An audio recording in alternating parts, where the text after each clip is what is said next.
Assalamualaikum warahmatullahi wabarakatuh.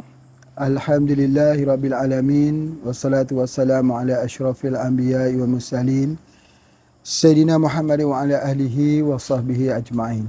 Alhamdulillah, bersyukur pada Allah Subhanahu taala kerana pada hari ini Pak Haji sempat bersama dengan anak-anak sekalian.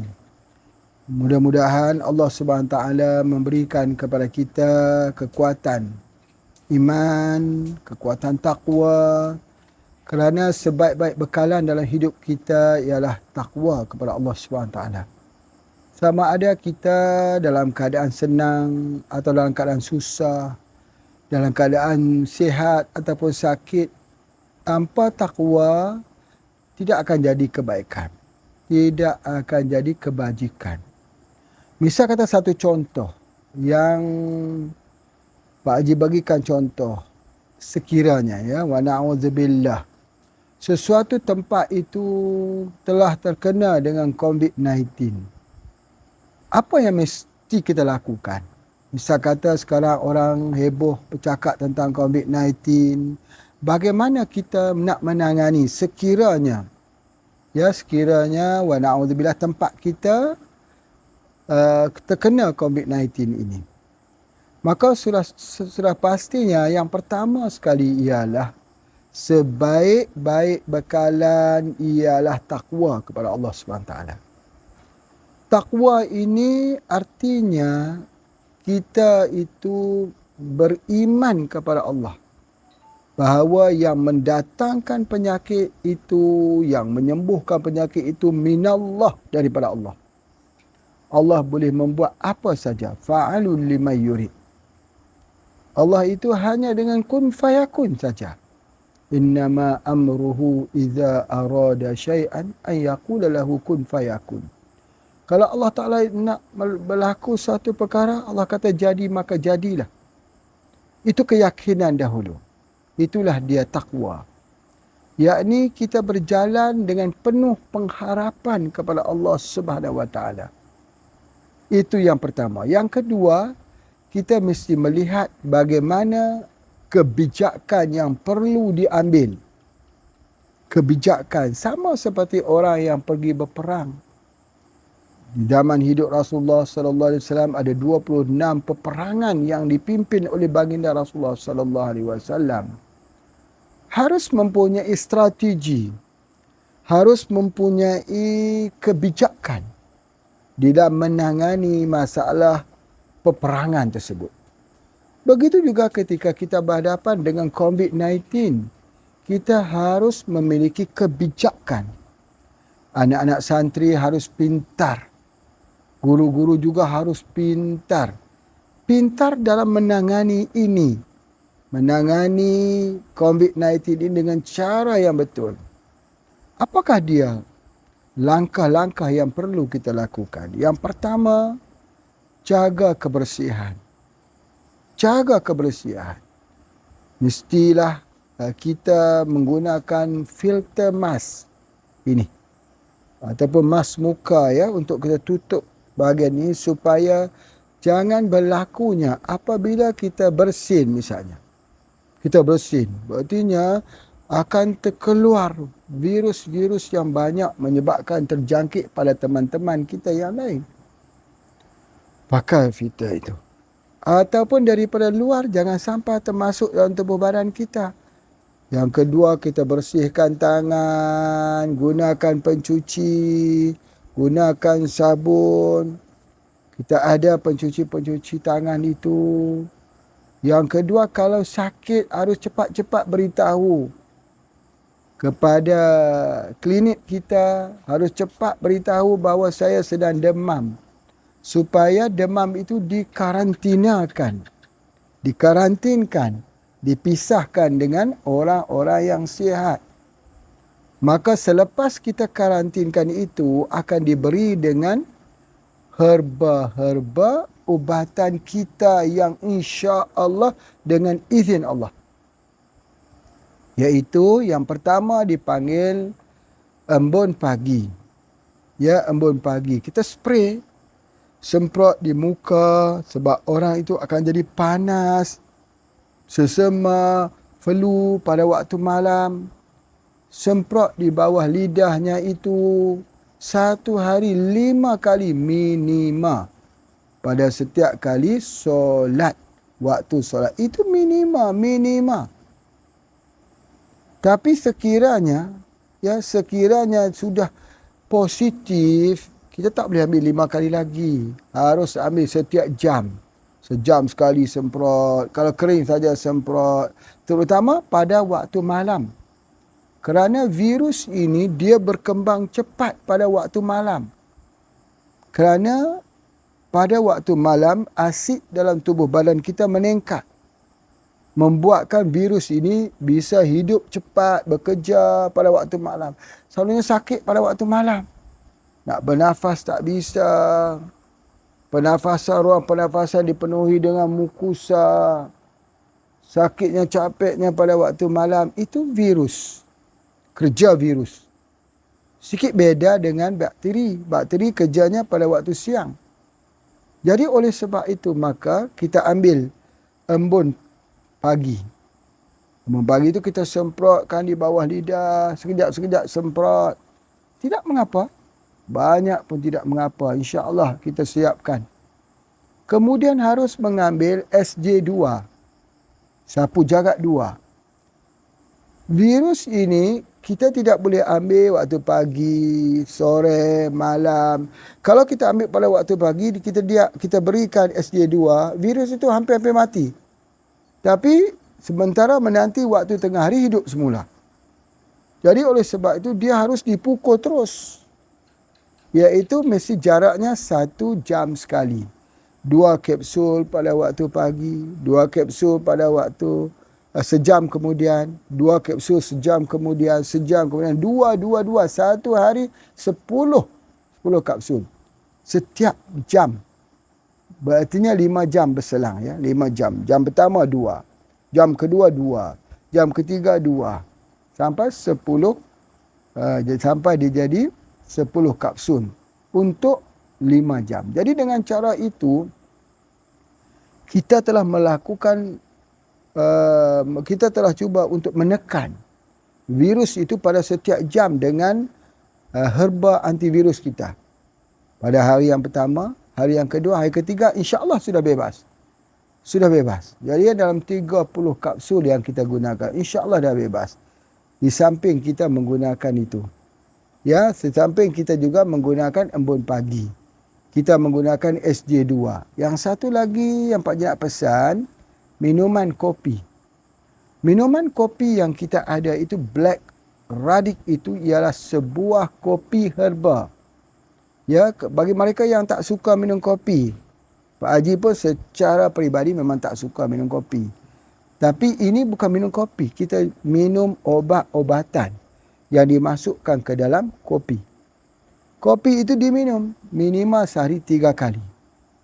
InsyaAllah kalau badan kita sudah lemah-lemah, lesu, mau demam, tiba-tiba selepas kita minum kopi tersebut, dia akan jadi segar semula. Jadi itulah dia bagaimana kita menterapikan. Ada 3 cara. Cara yang pertama iaitu embun pagi, semprot di muka, di bawah lidah. Yang kedua, SJ2, ambil 2 kapsul pada setiap jam. Sebanyak 10 kapsul, 5 jam. Kemudian yang ketiga, iaitu kita minum kopi Radic, Black Radic, yang dibuat daripada pasak bumi yang mengandungi bahan antivirus. Apabila kita mengambil ketiga-tiga resep, mengambil resep ini yang mengandungi 3 bahan ini, maka tubuh badan kita itu akan dilindungi. Sistem imuniti kita tinggi. Ini yang disebut sebagai daya tahan tubuh itu tinggi. Dia tak jadi daya tahan tubuh itu rendah. Dia jadi makin tinggi. Jadi bila dia tinggi itu, maka dia sihat. Daripada sakit, daya tahan tubuh itu ditingkatkan dan jadi sihat. Tetapi kalau sakit itu daya tahan tubuh semakin lemah, makin sakit. Ini yang menjadikan itu orang yang kena COVID-19 ini makin hari makin parah, makin parah, makin parah. 14 hari itu. Kerana apa? Kerana kita tak berjaya untuk membunuhnya. Baik, apabila telah selesai daripada 3 hari, demam kita sudah sembuh dengan izin Allah, maka minumlah pada setiap hari air jahe yang dicampur dengan gula aren. Air jahe apa tu? Ataupun air daripada terbaik sekali ialah temu lawak. Temu lawak. Nanti mohon pihak pesantren menyiapkan rebusan temu lawak itu dimasuk bersama di ke dalamnya gula aren. Ya, kita rebus dulu temu lawak tersebut, rebus sampai mendidih. Dah mendidih, tutupkan apinya. Perlahan tutup terus apinya, lalu dimasuk gula dalamnya. Itu dibuat sebagai minuman. Khusus bagi anak-anak santri kita. Supaya jangan ada penyebaran virus COVID-19. Dan dalam masa yang sama, hari ini kita jangan keluar. Kita duduk di dalam pesantren kita. Jangan keluar sebab apabila kita sudah mendengar ada teman yang telah terkena positif COVID-19 dan kita pernah bersama dengannya, berbual dengannya, makan dengannya, maka sudah pasti kita juga ada kemungkinan besar akan kena COVID-19. Tetapi jangan cemas sebab herba kita ada. Cuma perlu melakukan satu saja, jangan pergi ke persekitaran luar. Kalau kita pergi ke persekitaran luar, ada 2 kemungkinan akan berlaku. Yang pertama, kita menyebarkan virus itu kepada orang. Yang kedua, virus daripada orang itu masuk ke dalam tubuh badan kita. Jadi kita pula bawa masuk ke dalam pesantren. Kita juga akan menjadi penyebar di dalam pesantren tersebut. Jadi oleh sebab itulah maka Pak Haji menyebut di sini bahawa program yang kita buat ini namanya detoksifikasi. Menghilangkan keracunan. Racun itu bukan mestinya daripada racun yang kita makan. Tapi racun itu boleh jadi daripada virus yang digunakan. Jadi hari ini virus COVID-19 ini begitu menakutkan ke seluruh dunia. Menyerang berterusan. Di tempat Pak Haji sendiri di negeri Kedah ini sudah ada tempat kampung-kampung yang sudah tidak boleh dimasuki. Keluar pun tidak boleh, masuk pun tidak boleh. Dikawal oleh tentera menggunakan kawat besi sebagainya.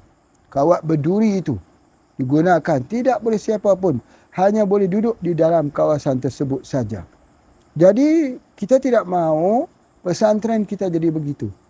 Allah memberikan kepada kita likulli da'in dawa. Setiap penyakit ada ubat. Yakin. Setiap penyakit ada ubat. Dan kita kena menggunakan 2 pendekatan. Nabi kata, gunalah kamu 2 kesembuhan. Al-Quran dan juga madu. Al-Quran sudah ada pada diri anak-anak.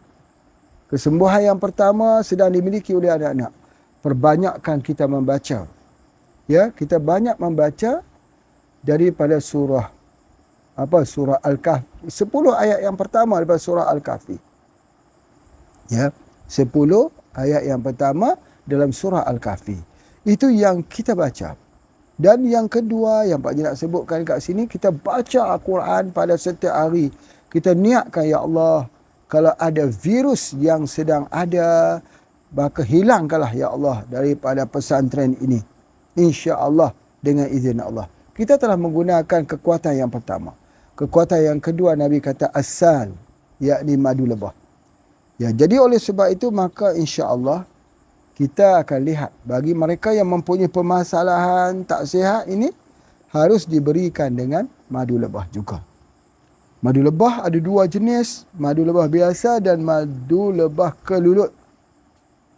Yang biasa dan madu lebah yang tidak ada sengat. Trigona disebutkan madu lebah trigona. Jadi oleh sebab itu boleh gunakan kedua-duanya. Yang ada sengat pun bisa, yang tak guna sengat pun bisa juga. Tetapi apa yang Pak Haji nak sebutkan dekat sini bahawa jangan lepas daripada kita membaca Al-Quran dengan niat, ya Allah, sembuhkanlah penyakit yang sedang aku tanggung ini. Atau penyakit yang sedang merebak ini, hilangkanlah ya Allah dengan kuasa dan kehendak-Mu ya Allah. Jadi oleh sebab itu maka diambil bersama dengan madu, dengan izin Allah, maka penyakit ini dapat kita atasi. Itu yang pertama. Dan yang kedua yang Pak Haji nak sebutkan di sini bahawa ya, orang yang dapat terlindung daripada masalah penyakit ini, siapa yang selalunya diberikan perlindungan ini? Yang pertama ialah orang yang lari daripada takdir ke suatu takdir yang lain. Lari daripada suatu takdir buruk kepada suatu takdir yang baik. Bagaimana kita nak lari daripada takdir yang buruk? Kita semua tak dapat melarikan diri daripada takdir. Tetapi kita hendaklah mencari takdir yang baik untuk kita. Bagaimana? Dengan kita menjauhi penyakit ini seperti seorang itu melarikan dirinya daripada singa. Jangan kita merasakan kita hebat, jangan kita rasakan kita tak boleh terkena, jangan kita rasakan kita tak heran tentang isu begini. Jangan rasa begitu. Rasakan apa yang nak rasakan. Kita harus lari seperti kita lari daripada seekor singa. Harus menjauh diri. Harus cuba melindungi diri kita sendiri. Jadi orang ni Allah akan bagikan keselamatan.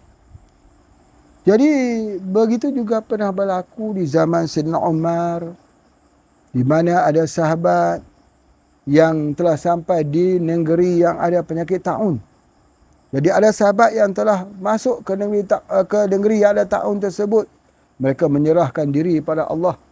Dan Sayyidina Umar, dia tidak masuk negeri yang ada taun. Maka orang pun berkata kepada Sayyidina Umar, "Wahai Umar, apakah kamu lari daripada takdir Allah?" Apa jawapan Sayyidina Umar? "Aku lari daripada satu takdir kepada satu takdir yang lain." Dan diceritakan bahawa mereka sahabat-sahabat yang masuk ke dalam negeri yang ada tahun itu meninggal dunia. Jadi Masya Allah, apa yang Pak Haji nak sebutkan dekat sini bahawa jangan menunjukkan kita ini ya untuk jadi kuat ke, tunjuk handal ke, tunjuk pintar ke. Kerana penyakit ini bukan main-main. Penyakit ini bukan penyakit yang orang kata sepele. Penyakit ini bisa menghancurkan seluruh umat kalau tidak berhati-hati. Jadi oleh sebab itu maka kita percaya. Kita bukan bermain-main ataupun sepele, tetapi kita menjadikan ini sebagai satu perkara yang perlu diberikan perhatian sungguh-sungguh. Maka Pak Haji minta supaya pesantren HP Aceh, khususnya bahagian pentadbiran, ya, bahagian admin, harus melihat betul-betul sampai ke bawah. Anak-anak yang demam, anak-anak yang orang kata yang tak sihat itu harus ditangani mereka dengan baik. Kalau kita tak tangani mereka dengan baik, kalau kita tidak menyelesaikan mereka dengan baik, Pak Haji bimbang. Bimbang kerana kita ni kesemuanya datang daripada tempat yang berbeza. Kita datang pada tempat yang berbeza dan kita berkomunikasi dengan orang. Orang yang keluar ke sana dan sebagainya. Dan dalam masa yang sama ini kalau bisa jangan ada guru-guru di pesantren ataupun mereka yang tinggal di pesantren ini keluar daripada pesantren. Bertahan 14 hari ataupun 15 hari lagi. Jangan pergi keluar ke mana-mana. Ada seminarkah, ada perjumpaan manakah? Jangan. Sebab nanti kita tidak dapat untuk mengawalnya. Bila sudah berlaku sesuatu perkara, kita tidak boleh salah menyalah. Kita tak boleh salahkan ia, salahkan beliau, salahkan ini, orang ni. Kerana sudah berlaku. Orang kata nasi sudah jadi bubur. Kita tak perlu boleh menyalahkan. Tetapi sementara sekarang yang masih dalam kawalan ini, kalau boleh pihak admin daripada pesantren mengenakan suatu tindakan tegas bahawa tidak boleh masuk keluar pintu gerbang kita itu jangan dibuka.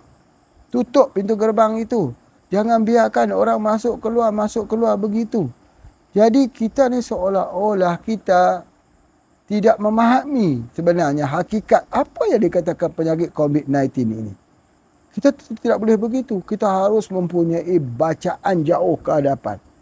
Kita harus selamat, shield daripada gejala ini.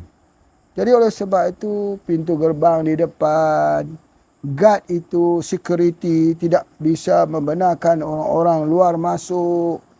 Ya, kalau ada orang luar masuk sebagainya, ketemu harus memakai mask ya, pakai mask tutup muka ini. Jadi itu kena buat begitu, kena ada cuci tangannya yang bagus dan sebagainya. Jadinya begitu. Sebab apa? Pak Haji lihat di Malaysia contohnya. Di Malaysia. Hampir-hampir terkawal. Hampir-hampir terkawal, hampir-hampir habis. Tiba-tiba ada orang pulang daripada India. Ya, bila pulang daripada India itu, mereka diberikan gelang. Satu gelang di sini. Supaya mereka tak boleh keluar rumah. Mereka tak boleh keluar rumah. Orang yang ada gelang ini, kalau keluar ditangkap. Ya, jadi orang ini dipulang daripada India. Ya, kemudian dia pulang ke Kedah, ke tempat Pak Haji ni. Kemudian dia pergi ke kedai makannya itu. Kedai makannya itu kan orang ramai. Dia memakai gelang tersebut. Habis di negeri Kedah dia orang kena. Habis. Sampai rumah-rumah itu terpaksa dikepung oleh pihak polisi dan tentera. Meletakkan kawat-kawat berduri itu tak bisa keluar. Sebab boleh menghapuskan habis. Habis. Itu dalam keadaan kawalan yang terbaik. Bagaimana kalau tidak terkawal yang baik? Pak Haji tidak mahu HP Aceh ini jadi tempat merebakkan seluruh virus di seluruh Indonesia. Tidak mahu. Kita adalah tempat untuk menghilangkan virus seluruh yang masuk ke sini. Kita hilangkan. Tetapi harus memilih takdir yang baik. Memilih takdir yang baik. Takdir yang baik itulah yang Pak Haji sebutkan pada awal tadi. Ikut peraturan. Ikut peraturan. Ya. Jangan ada di kalangan kita pula kata ini adalah Yahudinya buat begini untuk kita sebagainya. Jangan sebut begitu. Sebab Mekah itu juga pernah ditutup berulang-ulang kali. Hampir 6 kali Mekah itu ditutup kerana wabak begini. Kerana ada permasalahan begini, ada penyakit sebegini. Jadi oleh sebab itu maka kita harus ingat. Pak Haji tidak mau bermain dengan mitos. Ini bukan perjalanan mitos, ini bukan ilmu santet menyantet, ini tidak. Ini ilmu, ini penyakit kalau sudah kena beres. Habis. Jadi oleh sebab itu maka harus waspada. Anak-anak yang belajar, kita tidak perlu untuk menutup pesantren. Pesantren kita akan terus buka.